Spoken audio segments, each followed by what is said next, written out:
क्योंकि भागवत कथा जो होती है तो इसकी भागवत कथा के मेन श्रोता कौन थे?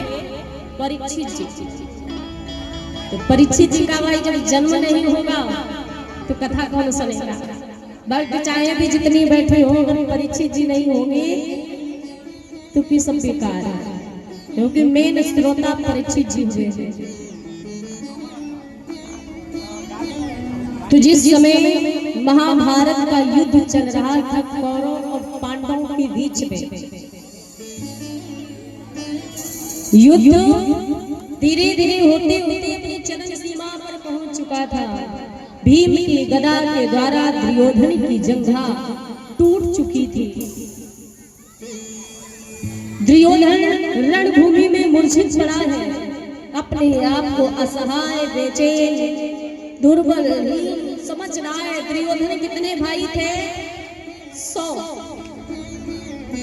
कितने थे? 100। पांडव कितने थे? 5। तो फिर 5 कैसे जीत गए?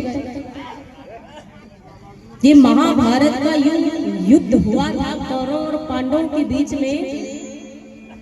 बहुत लोग कहते हैं भगवान कन्हैया ने छल किया था, छल से पांडवों को जिताया था, पर भगवान ने छल नहीं किया। भगवान कभी छल करते ही नहीं है, लेकिन जो छल करता है फिर भगवान को भी कुछ सोचना पड़ता है। पर भगवान ने छल नहीं किया, बल्कि भगवान ने ही उनके साथ में युद्ध किया था। भगवान स्वयं ही कौरव बने, भगवान ही स्वयं पांडव बने और स्वयं ही अपने ऊपर भी प्रहार करवाया।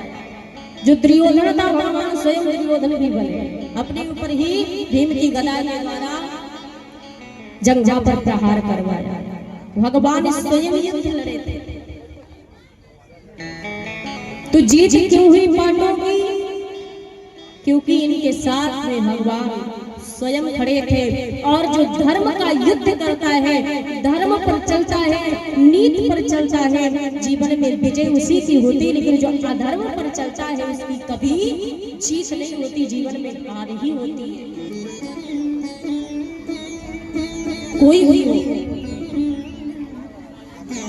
भगवान ने पांडवों के साथ में खड़े होकर के वो धर्म का युद्ध लड़ रहे थे और उनकी विजय हुई। दुर्योधन मान सरोवर के किनारे रणभूमि में मूर्छित पड़ा है, बेचैन हो रहा है, दर्द के कारण तड़प रहा है। और जब वो तड़प रहा था, दुर्योधन का मित्र है अश्वत्थामा, द्रोणाचार्य का पुत्र है, जो बड़ी ही ब्राह्मण है, यशस्वी है, बड़ी ही ज्ञानी है। उन्हीं का पुत्र ये है अश्वत्थामा। अश्वत्थामा दुर्योधन की बहुत बड़ी मित्रता थी। अश्वत्थामा आया, देखा मित्र ये तेरी हालत, इस हालत में तू क्यों पड़ा है? बता मुझे क्या करना चाहिए? तेरी हम सहायता कैसे करें? दुर्योधन कहने लगा, मित्र अगर तू हमारी सहायता ही करने के लिए आया तो ऐसा कर, पांडवों को मार करके हमें उनके सर काट करके ला के दो। कहने लगा, क्यों चिंता करते, अभी जा जाओ, अभी तुरंत लेके आता हूं। तो अच्छा तू ऐसे तो पहरा, ऐसा लग रहा है गाजर मूली है जो तुरंत काट के लेके आ जाएगा। अरे पांडव को मारना इतनी आसान बात नहीं है। कहा, मित्र तू चिंता क्यों कर रहा है? अभी देखना, ये कार्य अगर ना करे तब तो कहना।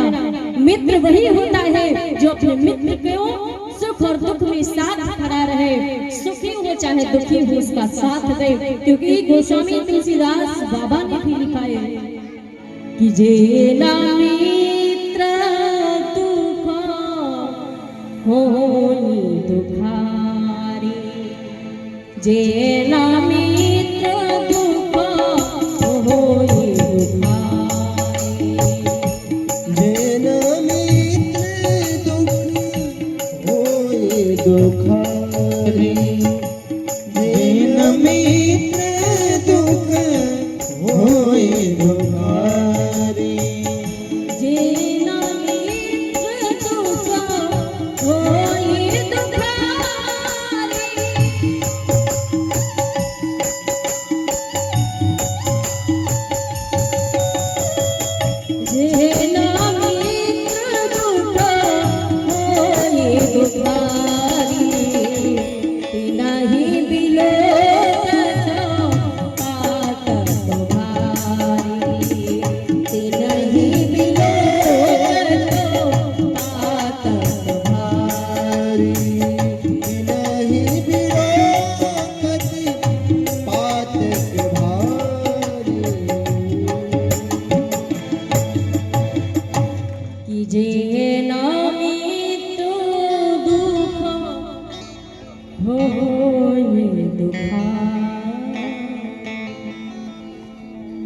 जो मित्र अपने मित्र के दुख को देख करके यदि दुखी नहीं होता है तो वो पशु के समान है, वो कोई मित्र नहीं होता, उससे बड़ा शत्रु कोई हो ही नहीं सकता जो अपने मित्र के दुख को देख करके उसके दुख में दुखी ना हो।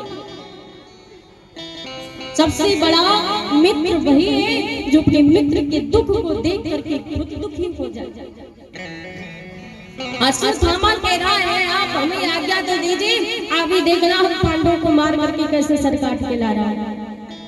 ठीक है जाइए, हम भी देखते हैं कैसे तुम पांडवों को मारोगे। अश्वत्थामा वहां से चल पड़ा और उधर भगवान कन्हैया ने क्या किया, पांचों पांडवों को अपने साथ में लिया और उनसे कहा चलो हम थोड़ा वन घूमने के लिए चलते हैं। जैसे कोई खुशी मिल जाती है ना जब, तो कहते हैं ऐसा करते भैया थोड़ा एंजॉय कर लिया जाए। भाई बहुत बड़ी खुशी ले ली है, पांडव जीत गए, तो इससे बड़ी खुशी क्या हो सकती है। तो भगवान को तो सब पता था होने वाली समय में आगे क्या होने वाला है। तभी पांडवों को लेकर के चले गए वहीं पर शिविर में जहाँ पांडव रहते थे, वहीं द्रौपदी के पांचों पुत्र लेटे हुए हैं जो अभी मांस के लोथड़े थे, बहुत बड़े नहीं थे। पांचों पुत्र पांचों पांडवों की तरह है। अर्जुन का पुत्र अर्जुन की तरह, भीम का पुत्र भीम की तरह, पांचों पांडवों के पुत्र बिल्कुल पांडवों की तरह है। जिसका जो पुत्र था उसकी शकल बिल्कुल उनकी तरह लग रही। अश्वत्थामा गया, सोचा ये पांडव होंगे, तुरंत गया आकाश में पहुंचा, नहीं रात में जान भी नहीं पाया कि पड़े हुए थे जिस जगह